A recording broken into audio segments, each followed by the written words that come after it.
Sosiolog Amerika Serikat Kathleen Shaputis melabeli milenial sebagai generasi bumerang atau generasi Peter Pan karena kecenderungan individunya menunda beberapa ritus peralihan ke masa dewasa untuk periode yang lebih panjang daripada kebanyakan generasi sebelum mereka.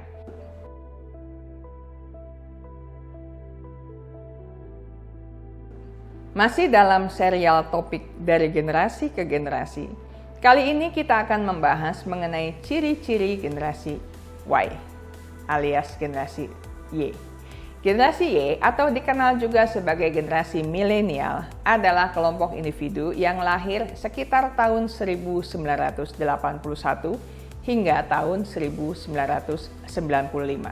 Kebanyakan milenial adalah anak-anak dari generasi baby boomers dan generasi X awal. Saat ini, sebagian milenial adalah orang tua dari generasi Alpha. Istilah generasi milenial diciptakan oleh dua orang sejarawan, William Strauss dan Neil Howe, yang dikenal karena menciptakan teori generasi Strauss-Howe. Mereka menciptakan istilah tersebut pada tahun 1987 dan memuatnya dalam buku mereka terbitan tahun 1991 yang berjudul Generations: The History of Americans' Future, 1584 to 2069. Buku kedua berjudul Millennials Rising: The Next Great Generation, terbitan tahun 2000. Generasi Y memiliki banyak nama alias. Kaum milenial kadang-kadang disebut Echo Boomer karena peningkatan angka kelahiran yang signifikan dari awal 1980-an hingga pertengahan 1990-an dan jumlah mereka relatif besar dibandingkan generasi boomers.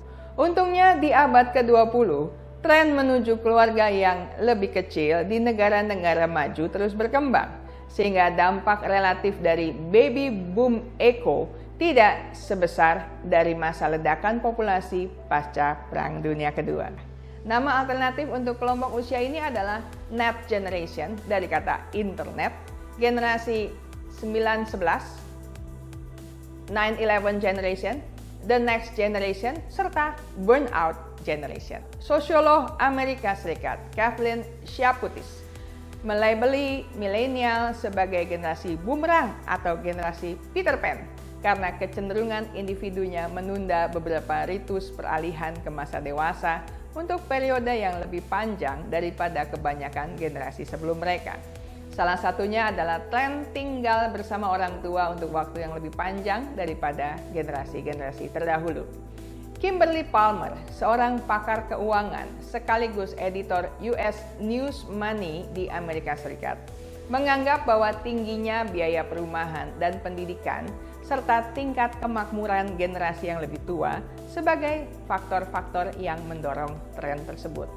Muncul juga kecenderungan baru untuk mendefinisikan kedewasaan sebagai kemampuan dan karakteristik pribadi individu.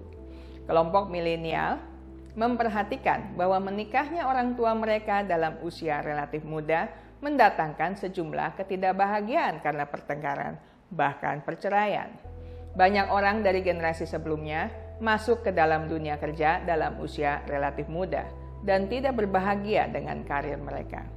Mayoritas generasi Y ingin menikah dan berkarir dengan benar, karena itu mereka pun menunda usia memulai karir dan menikah.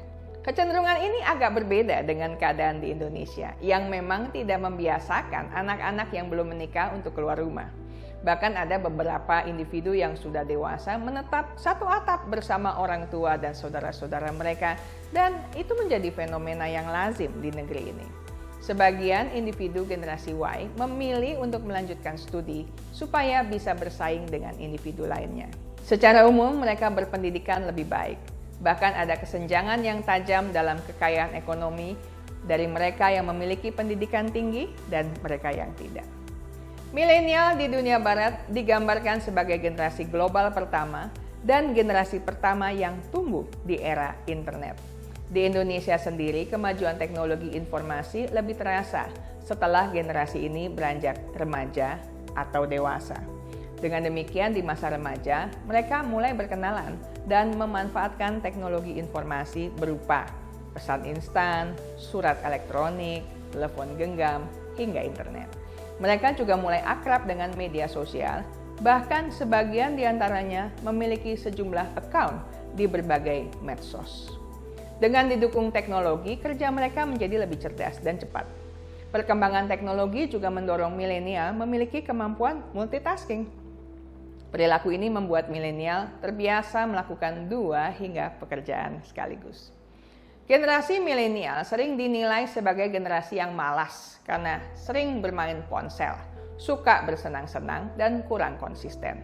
Namun sebenarnya mereka adalah anggota generasi yang memiliki keingintahuan tinggi, paling banyak membaca buku.